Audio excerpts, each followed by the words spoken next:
Buenas tardes. Bueno, muchísimas gracias por invitarme a participar, a estar junto a ustedes. En primer lugar, Alejandro, gracias por acompañarme y acompañarnos. Beto, Cachorro, Catalina, bueno, todos, María Eugenia. Realmente creo que esta es una oportunidad única para poder manifestar mucho de lo que uno pudo haber hecho o no pudo haber hecho. Cuando decimos cuando pudimos, me refiero a todos nosotros. Y esto tiene que ver con un antes y con un después, y tiene que ver con un cómo empezó esto y a dónde trata de apuntar o cuál es el objetivo o los objetivos que hemos entre todos diagramados. En primer lugar, es decir, ATE ha significado en la historia del Hospital San Felipe realmente un punto de inflexión. Y en esto quiero hacer homenaje a Roberto Sarbarrey, que fue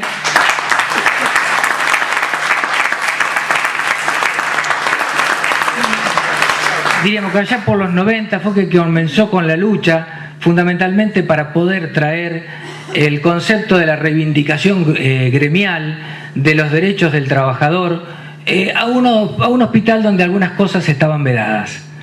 Entonces, a partir de esa reivindicación y de ese trabajo, creo que muchos han tomado la posta. Después le tocó a Beto, y cada uno de nosotros fuimos compañeros de trabajo en ese momento. Y cuando decimos de dónde empezamos y a dónde queremos llegar, ATE tuvo una actitud que fue un hito allá por mediados del 2008, donde se hace una radio abierta en la puerta del Hospital San Felipe, y se le pide al entonces ministro Claudio Zin que por favor tome una medida debido a que el director ejecutivo del Hospital San Felipe se había jubilado y el Consejo de Administración del hospital había caducado en su mandato hacía 14 meses. Entonces, esa radio abierta fue el hito fundamental que dio cabida a que un hospital, y no nos tiene que avergonzar a nadie esto, era el único hospital de los 77 hospitales de la provincia de Buenos Aires donde el ministro no podía venir.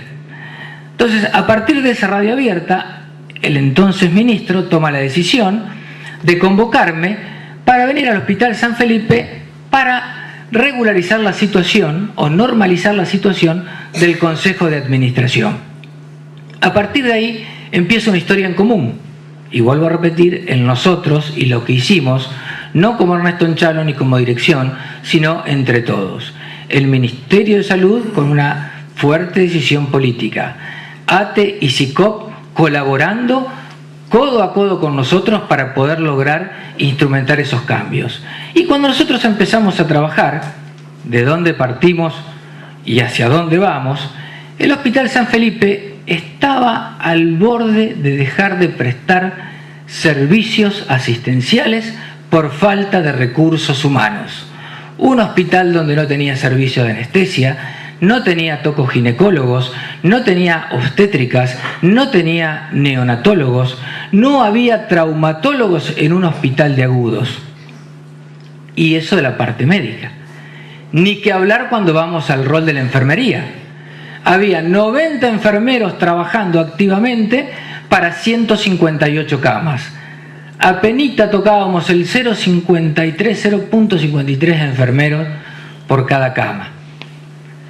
Eso realmente creo que hizo tocar fondo a nuestro querido hospital, y junto con el reclamo uniforme de directivos, de sindicalistas, de trabajadores, pudimos cada uno por nuestras vías hacer llegar los reclamos para tener una realidad que es hacia dónde queremos llegar y por dónde estamos transitando, que en este momento contamos con 154 enfermeros para 158 camas, y dentro de esta política agresiva tanto de ATE como del Ministerio para regularizar el recurso humano, logramos que la escuela de enfermería esté funcionando en nuestro hospital, y como dijo el otro día el doctor Claudio Ortiz, el director provincial de hospitales, con suerte se van a estar incorporando a la planta permanente el año que viene 40 nuevos trabajadores.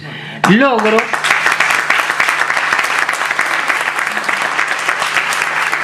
que no se hubiese logrado sin el apoyo incondicional de los trabajadores y de los dirigentes gremiales. Entonces, creo que es muy importante saber cómo arrancamos. Vamos a estar muy contentos cuando logremos el objetivo de la incorporación de los chicos. Otra decisión importantísima también, que no es pura y exclusiva del área de enfermería, pero sí a los profesionales. Siempre se les prometía a los profesionales, son becarios y ya van a ser nombrados, son becarios y van a ser nombrados. Pero era una promesa que era de imposible cumplimiento si no había un ministro, y acá quiero destacar el ministro de que yo me atrevo a bautizarlo como el del recurso humano, que fue el que tomó la decisión de incorporar las 2.500 vacantes en el presupuesto del año 2009 y los 3.000 cargos vacantes para el año 2010, que permitieron de esa manera incorporar a los becarios que estaban trabajando de manera precaria. Y de esa manera se lograron completar los planteles básicos que tanto necesitaba el hospital. Entonces, por ahí cuando uno habla de cuestiones muy groseras, un hospital a lo mejor devastado, un hospital que carecía del recurso humano, donde hubo que tomar así medidas muy contundentes y a veces a los ponchazos para lograr, perdónenme el término, tapar esos agujeros. Al hospital de hoy, en el cual se logró mejorar hasta en conceptos de calidad. Hoy en el hospital estamos hablando de maternidad segura y centrada en la familia, estamos hablando del programa provincial de fertilización asistida. Fíjense ustedes, de una cuestión cuantitativa, como arrancamos en el inicio cuando estábamos ahí con esa radio abierta, a esta cuestión cualitativa. Calidad para los nicoleños, calidad para el norte de la provincia de Buenos Aires. Entonces el otro día, cuando un periodista me llamó y me dice que en pocas palabras, ¿cómo podría definir la política sanitaria actual? Entonces realmente era muy difícil y me puse a pensar. Para los trabajadores, compañeros de trabajo. Para los estudiantes, bueno, capacitarlos y permitirles después crear una fuente laboral. Para los usuarios, más servicios. Para los usuarios, calidad de atención, o acceder a cuestiones que estaban prácticamente vedadas para la comunidad. Entonces, ¿cuál es la palabra? Creo que la política sanitaria en este momento que mejor define a nuestro ministro y a nuestro gobernador es la palabra inclusión.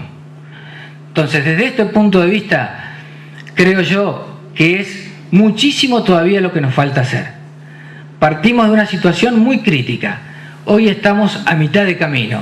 Y realmente cuando le escuchaba a nuestra compañera de trabajo del sector de clínica médica hablar de la realidad del sector de clínica, me llenaba de alegría. Porque hace 10 o 15 años atrás, no solamente que no se podía hablar de esos temas, sino que tampoco se podrían haber analizado. Así que bueno, muchas gracias Ate, muchas gracias a todos ustedes y sigamos trabajando juntos.